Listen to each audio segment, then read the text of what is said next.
All right, Shalom. All praise, honor, and glory and fear to Yahweh Bashem Yahushai, Bashem Arakakadash. Double honors to the apostles and elders, great millstone, who lead our nation, and peace and salutation to the hopeful elect that's striving for salvation during these electrifying times. I want to do a quick balance video. We make these videos for the hopeful elect. So there's two that the Most High is focused on. They when it comes to the saving, who He's going to save. He's going to save the elect men, and He's going to save the select women, the women that are selected to be joined unto the men of the elect. And we hoping that we're the hopeful elect, and the sisters that out there that are striving and are with these men, or that they may not have a man at this point in time, but the Most High has geared their ears to hear this truth, and to try and worship Him as they can, paying attention to the videos and seeing what's going on. They're the hopeful select women. So I want to do this balanced video because there's the Most High is going. He gonna get busy, on 2/3 of our people, and a lot of the 2/3 of our people are women. So he's gonna open up that judgment on them. But there is a small select women that he's gonna extend his mercy unto, just like the small portion of men who are the elect that he's gonna have mercy unto, as well as friends of the prophets, people that whoever he wants to have mercy unto. So I'm gonna do a quick video because a lot of videos don't go out, that to show that the Most High is going to be with some women. He has some women in mind and children. Those children are the women that's, of the men that he's gonna be there for. So of course I'm gonna go into the balance of the first verse, the first scripture.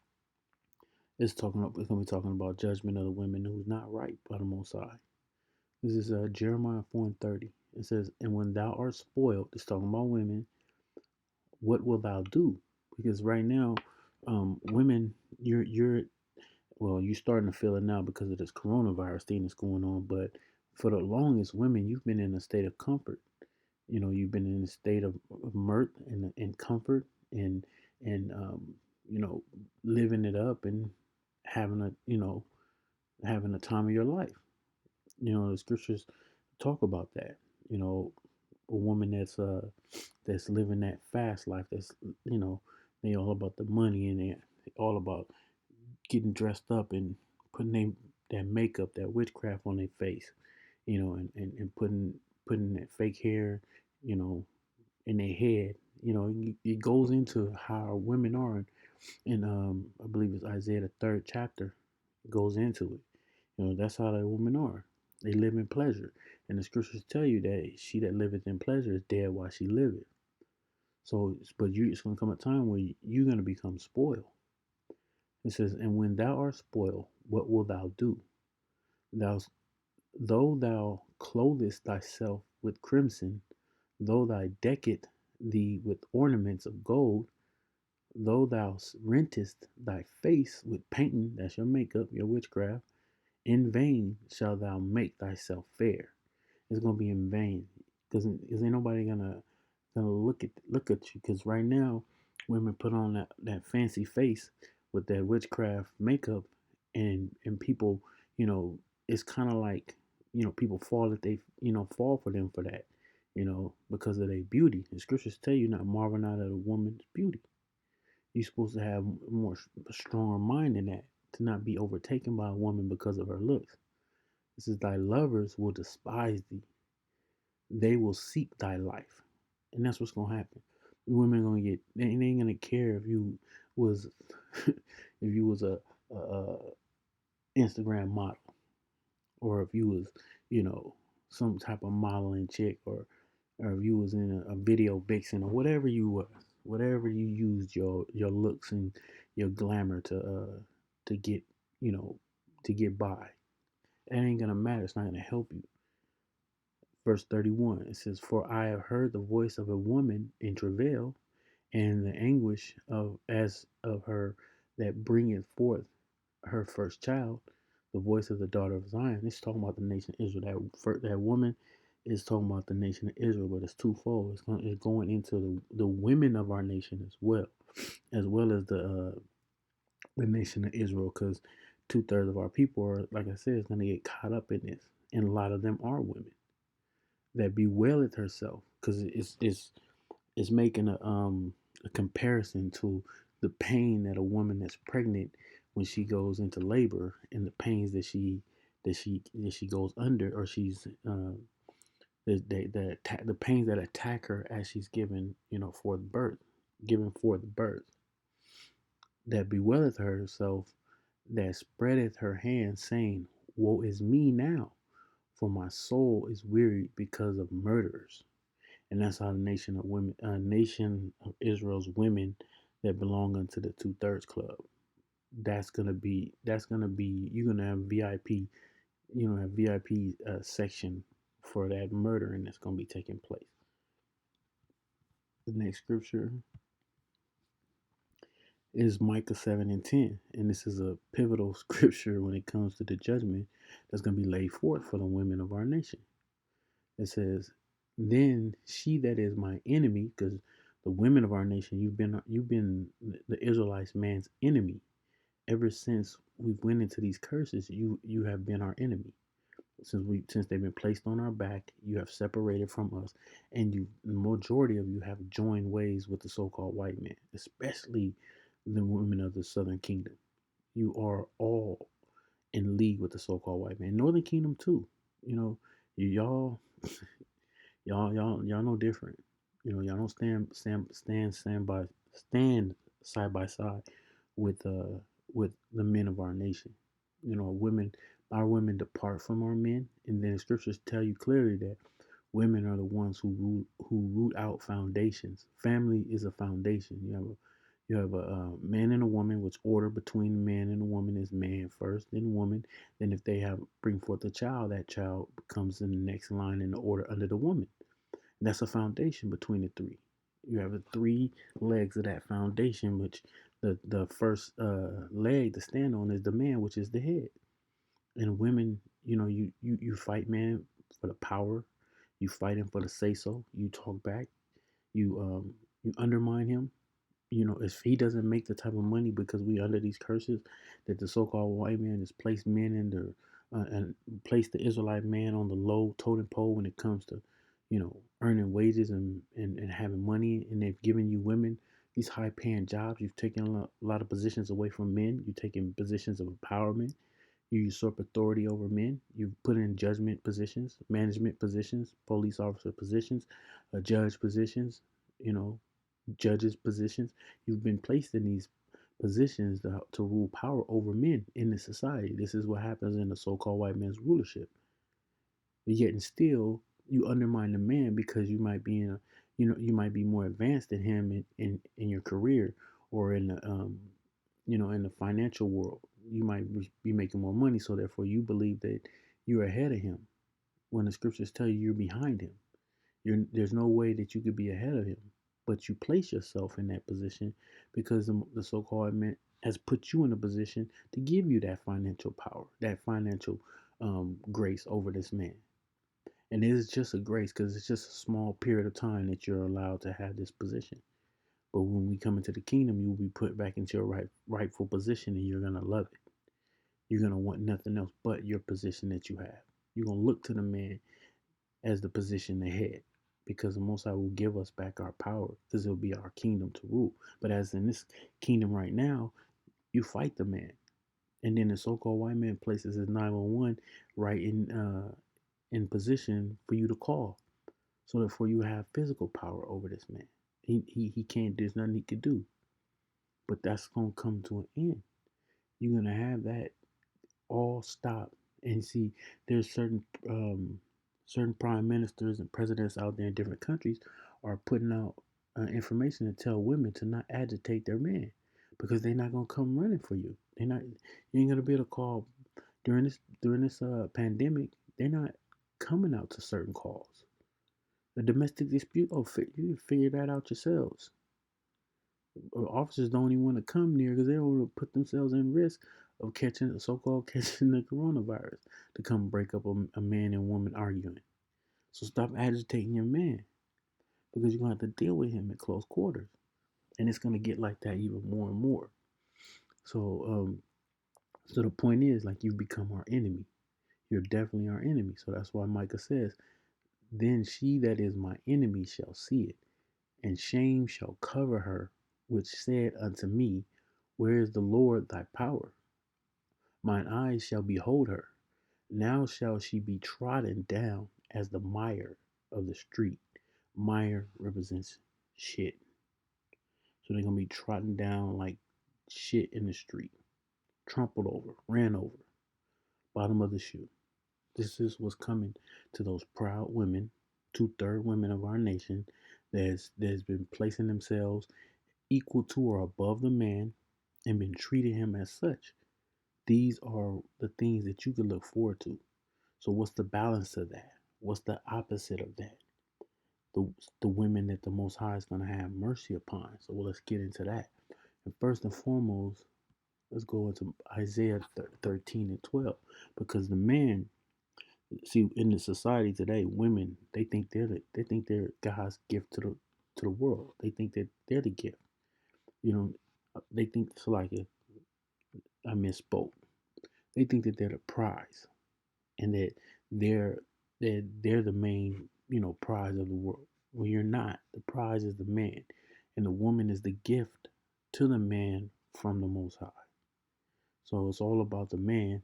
And when there's women out there that's part of the selected women that's going to be selected for salvation, mercy and salvation, those women know that these men, or if they don't know right now, they gonna know when the Most High put it in their spirit to see. When they start seeing what the Most High is doing with his elect men, they're gonna know that that man is the prize. I need to join unto him. Isaiah 13 and 12. I will make a man more precious than fine gold, even a man than the golden wedges of Ophir. And if I'm not mistaken, Ophir is the top prize. That's the um, top piece of metal gold. That's the type. There's different types of gold, and that's the top level. And the Most High is gonna make that man that precious, like that fine piece of gold that's hard to find. This not easily able to get to. Other pieces of gold that's not Ophir, that might be easier to get to, and it might be not as, it might not have the value of Ophir, but Ophir is the top gold, which means it probably doesn't have a lot of impurities to it. So when it's purified and refined, it might shine better, might be more stronger and sturdy. Whatever reasons that it's the top gold, that is compared to what the Most High is gonna do for a man of the Lord. And so let's get to the next scripture. All right, so I'm gonna read this scripture and then I'm gonna jump around a little bit. Start at verse 1. This is going into the women. It says, "Blessed is the man that had a virtuous wife, for the number of his days shall be doubled. A virtuous woman rejoiceth her husband." See, you want women that they despise their man. They may look at their man and they look down upon him, they frown upon him because he may not be making the type of money that she feels that she's worthy of a man supposed to be having to be with her. She doesn't rejoice in him. How many men come home and lights she just light up when she see him. She rejoiced that he made it home safe and that he's there for her and she got him for the rest of the night. How many men can say that that's what happens when they come home? Versus the women how they really being treated when they come home. They might get a soft hug, they might get a weak kiss, or just something it's not you don't have the feeling of it when you connect, when you first connected. It's like a routine now. It's something that they just used to. So it's going through the motions, a hug and a little kiss, and you know, like a lot of men don't have that. And probably women too. Like let's be real. Men probably might not rejoicing off the woman when she come home. You know, there's reasons for these things to take place. In relationships, but A virtuous woman is going, she gonna rejoice first and foremost that that man made it home, especially being an Israelite man in today's society. All the stuff that anything that can happen to an Israelite man, it tells you in that movie, Minister Society. It says the hunt is on, and you're the prey. That's that's on point to how it is being a so-called black man and Hispanic man, Native American, Seminole Indian man, an Israelite man. Just making it from work and home is an adventure. It's a journey. It's a challenge because because the scriptures talk about police officers scouring and roaming through the streets like lions and leopards. You know, they're like animals and we're the prey, and they prey off our people. They don't have a saying, stereotype for no reason. It ain't a stereotype. It's the type that they go after. They go after the Israelite man. So she rejoiced when this man make it home, and to have him with her, she can't hold back her joy. It says, a virtuous woman rejoiceth her husband, and he shall fulfill the years of his life in peace. In peace. Because women, they nag the shit out of men. They whine, they nag, they emotion, they're emotional, they sensitive, and if they're not getting the proper or attention or things of that nature, they they got a problem with that. If the man, like if the man phone rings, especially if a brother, phone ring, another brother call, that brother get happy. She can't stand to see him happy when it ain't her making him happy. There's a lot of different things, but a woman, a virtuous woman, she's gonna allow that man to live in peace, and she's gonna be what, medicine to this man, not the headache to this man. She's gonna help relieve this man of stress, of anguish, and you know different tribulation and stuff that he's facing. If he's got infirmity, she's gonna help relieve some of that pain from whatever infirmity he's going through. Kick his feet up, massage his back, rub his head, whatever she gotta do that he likes, she gonna be doing. Verse 3, a good wife is a good portion, which shall be given in the portion of them that fear the Lord. So this is these first three scriptures I read are are you know a woman who's striving to please the Most High. These are characteristics that they would have, that they will have. If they don't have it now, something gonna happen to make this woman change their spirit to be that type of woman. I want to read verse 6, and then I'm gonna jump to 13. It says, "But a grief of heart and sorrow is a woman that is jealous over another woman, and a scourge of the tongue which communicated withal." So a woman, they can't stand that. Most women, they the reason why she don't want you having another woman is because she's jealous of that woman. She's gonna be run around wondering if you love the other woman more, who pleases you more, her or the other woman. She can't handle if that woman's a better woman. So the jealousy, it says, but a grief of the heart and sorrow is a woman that is jealous over another woman. See, women, they put all that makeup on their face, they get their hair done, they go out and pick out these you know these different fashion over outfits and whatever whatever's in when it comes to they fancy where they half naked run around here with different bathing suits on and stuff. They got their Instagram all lit up, because they with the glamour and all that stuff. They don't do that for men. They don't do that for us men.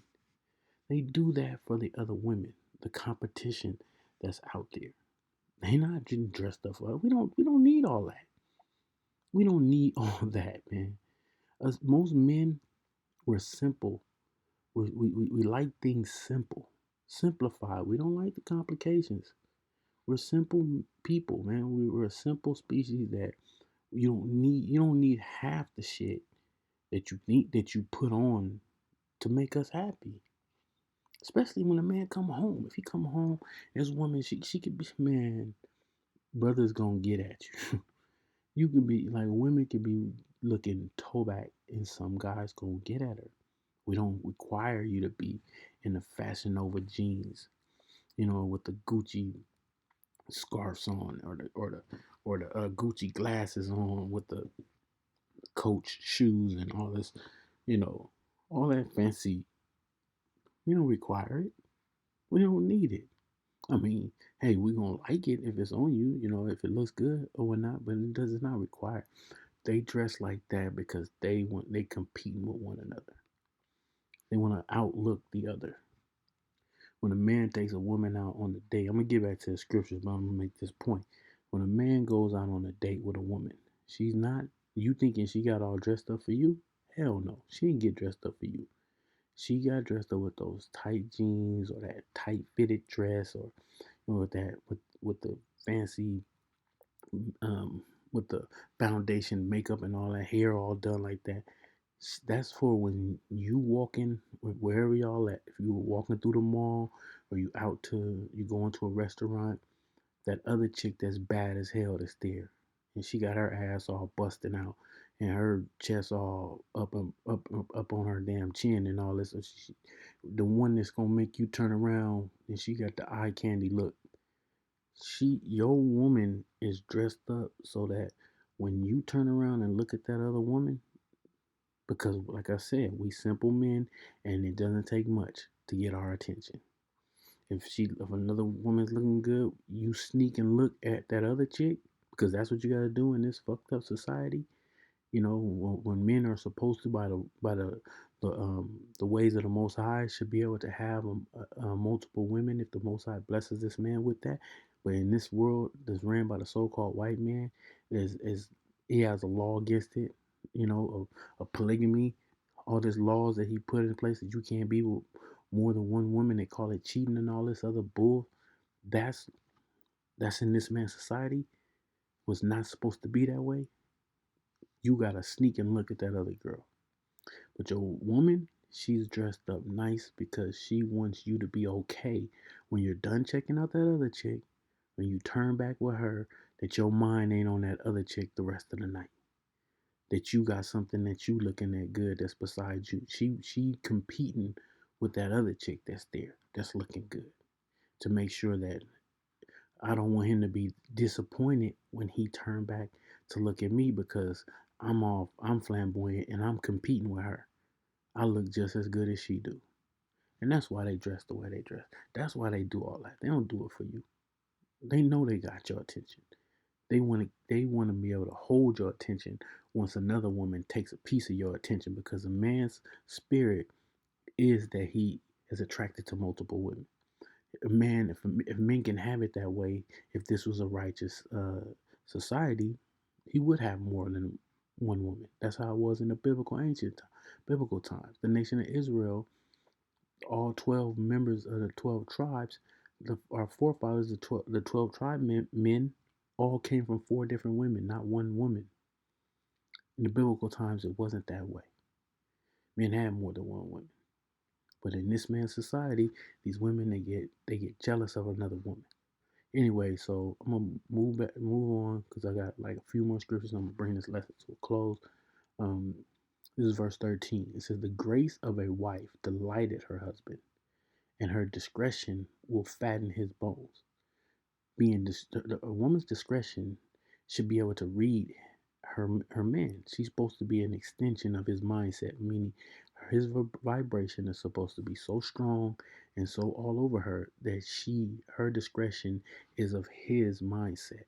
So she'll know how to decide making things that she should do, you know, and that's why she fattens his bones.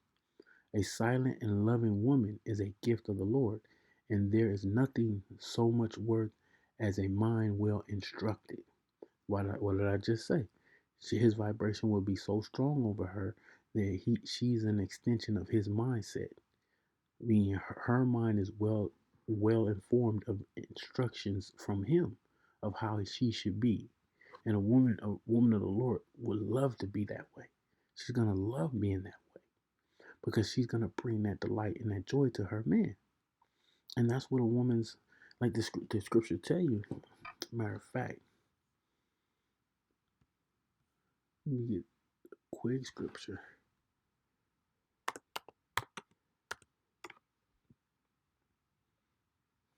Come on now.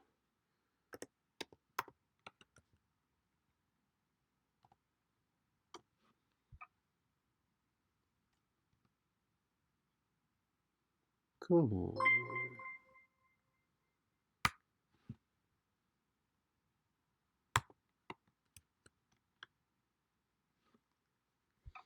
Say trolling me right now.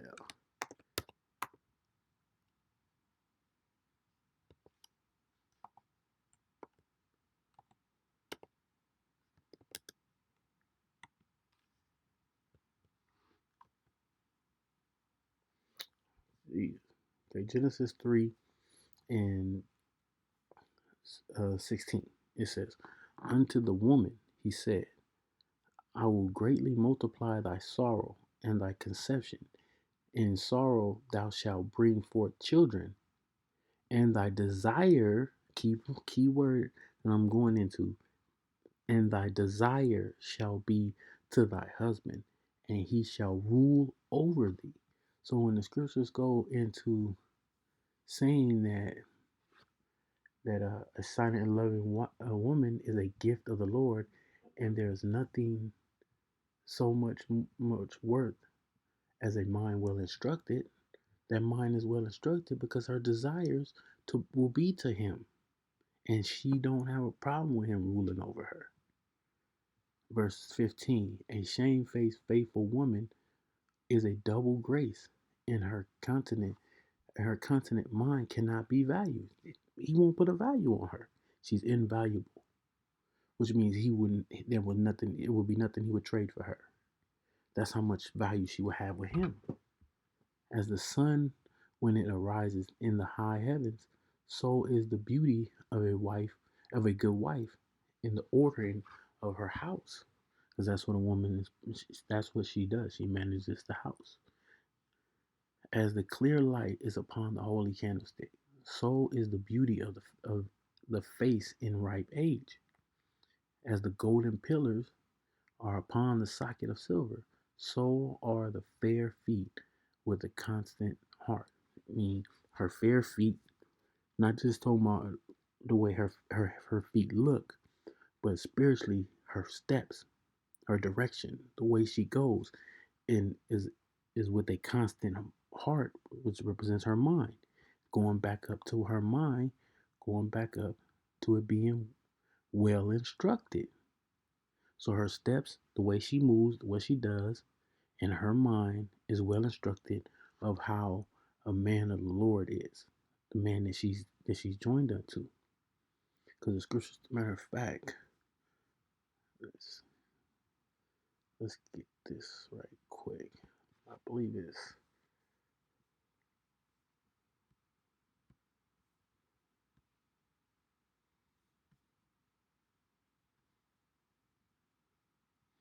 all right. This is Sirach 7:25.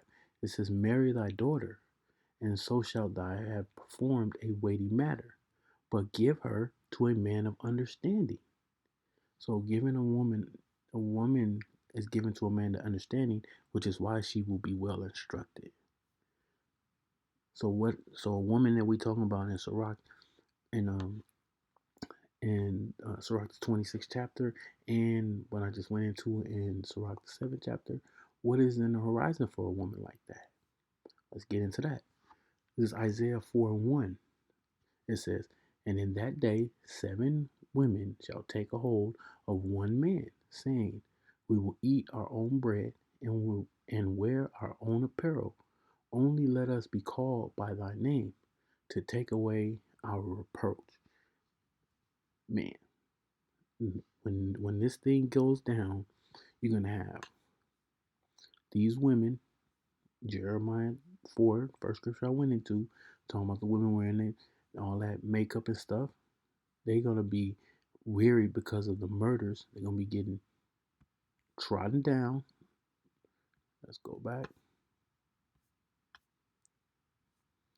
Go back to Micah 7 and 10. They're going to be getting trodden down underfoot because they've been the enemy of a man, especially men, those who are with men of the Lord. Then the Most High is going to make men more precious than fine gold, and the righteous woman, going back to throughout the 26th chapter, the first 3 verses. Then I jumped down and read actually can't forget verse 6. Was talking about a woman being jealous of another woman. And then on down to 13 through 18, all boils down to a woman is gonna they're gonna the Most High is gonna have the women that he has selected to be joined on to righteous men, which is the elect men. So they will take hold of one man. 7 women, 7 represents completion, so a complete amount of women are they're not going to be jealous over another woman. They're going to have the spirit that I need to be with this man. I'm trying to get with this man. I hope he allow me to be one of the complete women that's joined unto him. I'm not worrying about if there's 10, 15 other women that want to be with him. This man is the man I need to be with. Why? Let's go into the last scripture. Isaiah 32 and 2. A man shall be as the hiding place from the wind, and the covert from the tempest, as the rivers of water in a dry place, as the shadow of a great rock in a weary land. That's why this man gonna cover her. She's not gonna worry about how many other women's being covered. She just want to be one of them that's covered, and she the scriptures say that they will wear their own apparel. They will eat their own bread. Look, man, you ain't gotta worry about none of that. Just let me be joined unto you. Let me be one of the women that belong to you.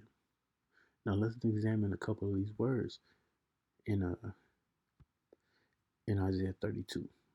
So the first word I want to go into, it says, "That man shall be a hiding place from the wind." So let's go into the wind.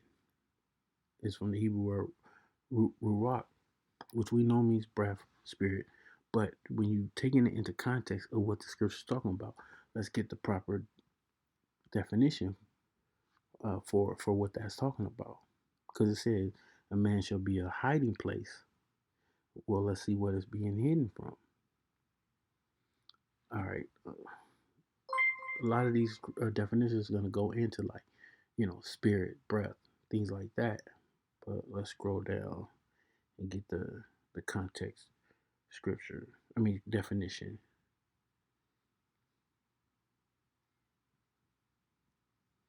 Here we go. Sorrow, trouble. That's what he's going to be protecting them from. That's what he's going to cover them from the sorrows that's going on in the time of Jacob's trouble, the hour of temptation. Where it's going to be nothing but all out chaos. It's going to be death and destruction and judgment going forth out there. These women, in the 2/3 of our women, they're going to get caught up in that sorrow and that trouble. They're going to, matter of fact, a gift preserved of the Most High Spirit, departing at death, disembodied being. That's what's going to be taking place. People's bodies are going to be, their spirits going to be taken right out of their bodies. They're going to be put to death and in sorrows and trouble. Let's go to the next definition. Tempest comes from the Hebrew word zarum, which means rain, shower, thunderstorm, flood of rain, downpouring, rainstorm, a shower in the Chaldees lexicon, a shower storm of rain, a shower storm of rain, storm, violent storm, which throws down walls. So spiritually, we know that's talking about when the scriptures talk about a flood. We know in Isaiah 59 and 19 that the scripture is talking about. Matter of fact, let me grab it real quick because that's a good scripture too.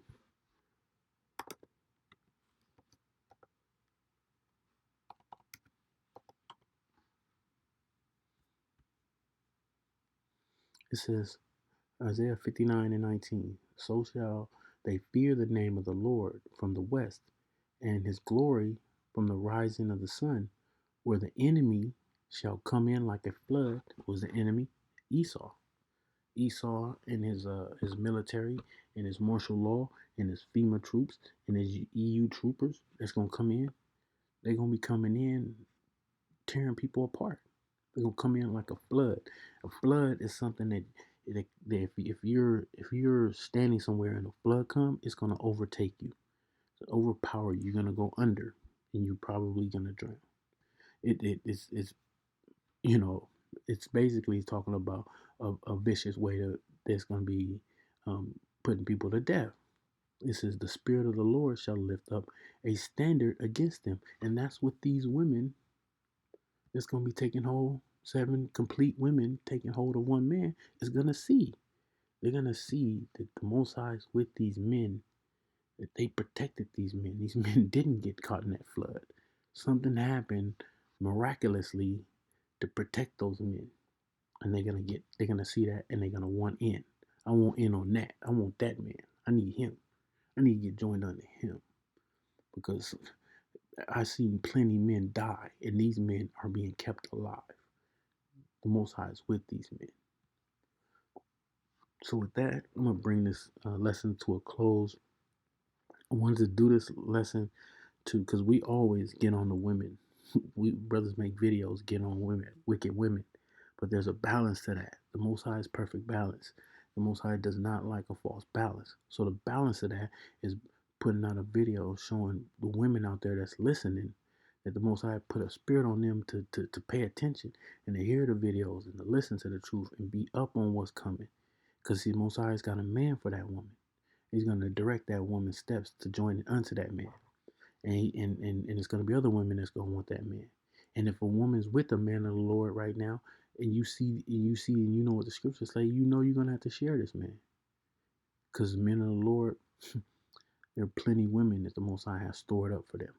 And if a brother's in this truth and he don't have a woman, be patient, relax, because they're gonna come. It's gonna be so many of them that the Most High, you're gonna be like, wow, is this why I had a drought? This is why I didn't have a woman on my side, by my side? But that's okay. The women out there that's paying attention, that's listening, if you got a man of the Lord, be good unto that man. Do right by that man. Do as best you can with that man. Strive not with that man. I'm just like you, strive with that man, strife not with that man. Because that man is striving for the Most High. And protection is on its way, and you want to be next to him in that day. With that, Ka'alau Yahweh Ba'ashem Yahushai, Ba'ashem Arakakadash, double honors to the apostles and elders of Great Millstone who lead our nation, and peace and salutations to the hopeful elect and the hopeful select women that striving for salvation during these electrifying times. Shalom.